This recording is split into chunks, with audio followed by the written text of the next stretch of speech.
કે એકવાર અમારું તેલ વાપરીને જુઓ અને ભેળસેળ કોઈ સાબિત કરી બતાવે તો તેને 5 કરોડ રૂપિયાનું ઇનામ। કે હાલો આજે નકલી મસીહાની એક ઓર કરતૂત જાણીએ। ફેસબુકમાં જ્યાં જુઓ ત્યાં શુદ્ધ તેલની રેલમછેલ છે। ચાહકે થોડા સમય પછી ઉઘરાણી શરૂ કરી પણ નકલી મસીહાએ આપ્યા નહીં અને આખી ઘટના એક અતીત બનીને રહી ગઈ। એ નકલી મસીહાએ બરાબરનો લાગ જોયો અને મોકો જોઈને ચોકો મારવાની મનસા જાગી।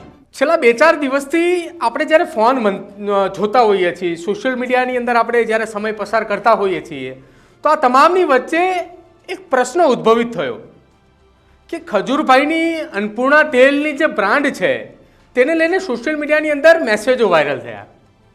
આમ તો ખજૂરભાઈ એ અન્નપૂર્ણા બ્રાન્ડ જ્યારે લઈને આવ્યા ત્યારે તેઓ કહેતા હતા કે એકવાર અમારું તેલ વાપરીને જુઓ અને ભેળસેળ કોઈ સાબિત કરી બતાવે તો તેને 5 કરોડ રૂપિયાનું ઇનામ। અને જ્યારે આ વિડીયો તે બનાવીને મૂક્યો હતો તે દરમિયાન પણ સોશિયલ મીડિયાની અંદર વિડીયો વાયરલ થયો હતો કે ગુજરાતની કોઈ પણ જનતા એ ઘરે બેઠા એ 6 કરોડ રૂપિયા કમાઈ શકે છે।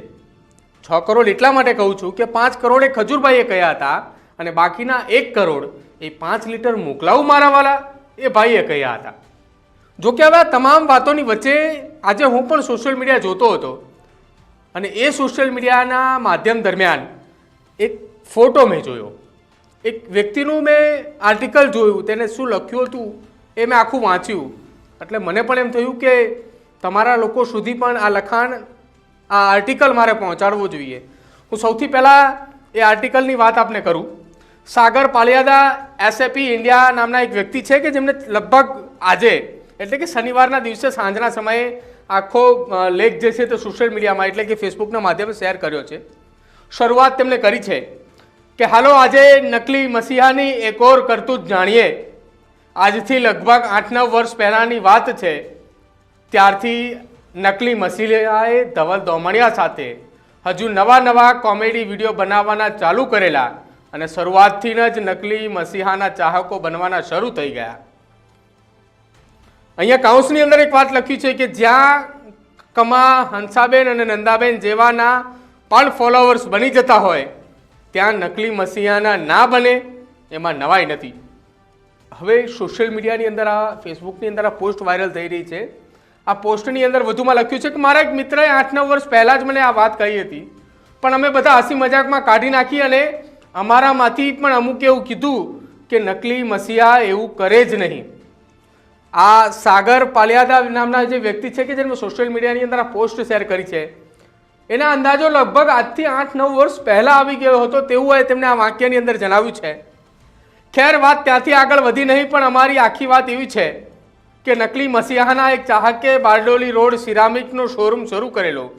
એમાં ઉદ્ઘાટન સમયે નકલી મસીહાના હાથે ઉદ્ઘાટન કે પછી મહેમાન તરીકે આમંત્રિત કરેલ। એટલે એ નકલી મસીહાએ બરાબરનો લાગ જોયો અને મોકો જોઈને ચોકો મારવાની મનસા જાગી।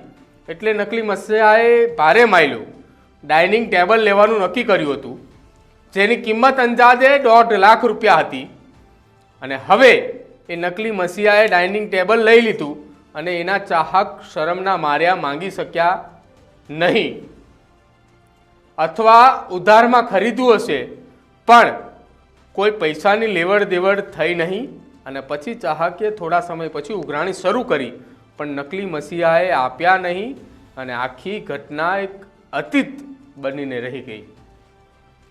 સાહેબ અહીંયા જે 2-4 દિવસથી જે વિવાદ ચાલી રહ્યો છે એ વિવાદ એ અન્નપૂર્ણા તેલને લઈને છે। એ અન્નપૂર્ણા તેલની અંદર જે કોઈ પણ ઘટના બની તેમના માલિકો સાથે, નીતિન જાની સાથે જે કોઈ પણ ઘટના બની તેને લઈને ચર્ચા ચાલી રહી હતી। આ ચર્ચાની વચ્ચે હવે સોશિયલ મીડિયા ઉપરથી સાગર પાલિયાદા નામના જે વ્યક્તિ છે તેને ગંભીર આક્ષેપ એ નીતિન જાની ઉપર લગાવ્યો છે અને 1.5 કરોડનું ડાઇનિંગ ટેબલની વાત થઈ રહી છે। અંતમાં લખ્યું છે કે હવે મારી પાસે જ્યાં સુધીની માહિતી છે ત્યાં સુધીમાં તો પૈસા નથી આપ્યા પણ પછી આવી ગયા હોય તો ચાહકના નસીબ। એટલે જ્યારે આ સોશિયલ મીડિયાની અંદર આ ભાઈ જે પોસ્ટ લખી રહ્યા છે તે પોસ્ટ લખી ત્યાં સુધી તેમની પાસે 1 રૂપિયો પણ નહોતો આવ્યો પરંતુ પોસ્ટ વાયરલ થયા બાદ ત્યાં સુધી પહોંચ્યા બાદ કદાચ તેમની સુધી એ રૂપિયા પહોંચ્યા હોય તેવું તેમનું માનવું છે। અંતની અંદર પછી નકલી મસીહાની સેવા જોઈને મને એવું લાગ્યું કે મસીહાએ આવું નથી કર્યું. હોય પણ પાપ હોય એ છાપરે ચડીને જ પોકારે. અમે નકલી મસીહાએ ફરી એકવાર સિંગતેલ વેપારીની બ્રાન્ડ સાથેના ધંધાઓ દાવ પર લગાડી દીધો. જો તમે આ નકલી મસીહાની ઓળખી ગયા હોય તો કોમેન્ટમાં લખો એ કોણ છે. હવે આખી આ ચર્ચા તેમણે કોઈના નામ વગર લખી છે, પરંતુ આ જે ચર્ચાઓ થઈ એ ચર્ચાઓની વચ્ચે એ કોમેન્ટો છે. કોમેન્ટોની સાથે સાથે અહીંયા એક હેશટેગ લખ્યું છે સિંગતેલ લઈ લ્યો, અને આ સિંગતેલની ચર્ચા 2-4 દિવસથી ચાલી રહી છે. અમે આ વાતની કોઈ પણ પ્રકારની પુષ્ટિ નથી કરતા, પરંતુ અમે એ સમાચાર આપના સુધી એટલા માટે પહોંચાડી રહ્યા છીએ, આપણી જાણ માટે, કે સોશિયલ મીડિયાની અંદર આ પ્રકારની એક ચર્ચાઓ શરૂ થઈ છે. શું હકીકત છે એ નથી ખ્યાલ, પરંતુ અમે હકીકત જાણવાનો પ્રયત્ન કરી રહ્યા છીએ. આ હકીકત જાણવાનો જ્યારે પ્રયત્ન કરી રહ્યા હતા, હકીકત ક્યારે ખ્યાલ આવે કે કોઈ પોસ્ટ વાયરલ થઈ રહી છે, એ વાયરલ પોસ્ટની નીચે લખવામાં આવેલી કમેન્ટો. હવે આ પોસ્ટની નીચે પણ કમેન્ટો હતી.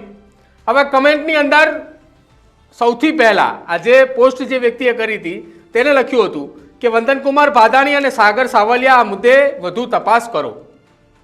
વંદનકુમાર ભાદાણી એ સુરતની અંદર એ સોશિયલ મીડિયા ઇન્ફ્લુએન્સર છે કે જે આ આખા એ મામલે તેમણે એક પોસ્ટ લખી હતી. તેમની પાસે થોડા ઘણા પુરાવાઓ પણ આવ્યા હતા અને તેના આધારે તેમણે પોસ્ટ પણ લખી હતી.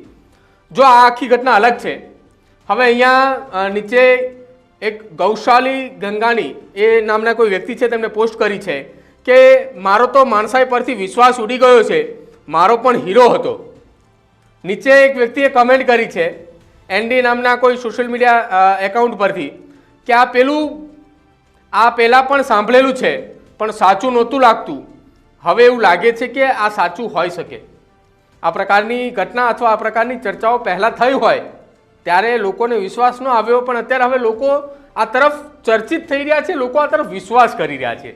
અમારો ધ્યેય, અમારો હેતુ એટલો જ છે, આ ઘટના બતાવવા પાછળનો, આ ઘટના લોકો સુધી પહોંચાડવા પાછળનો, કે એક સમયે જે ખજૂરભાઈ માટે, જે નીતિન જાની માટે સોશિયલ મીડિયાની અંદર એ પ્રકારની પોસ્ટો થઈ રહી હતી, ભગવાન તરીકેની પોસ્ટો થઈ રહી હતી, એ પ્રકારની ચર્ચાઓ પણ થઈ રહી હતી, કેમ કે ગુજરાતના એકમાત્ર એ વ્યક્તિ કે જેમને 350 કરતાં પણ વધારે મકાનો એ ગરીબ લોકો માટે બનાવ્યા છે. આ સોશિયલ મીડિયાની અંદર વાયરલ થઈ રહ્યું છે. ન્યૂઝરૂમને આ કોઈ વસ્તુ સાથે પુષ્ટિ નથી થઈ રહી.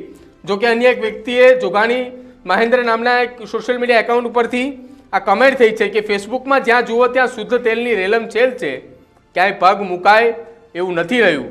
અને જગત ભટ્ટ નામના વ્યક્તિએ પણ કમેન્ટ કરી છે કે લોકોએ પણ આવું ફેરવે છે.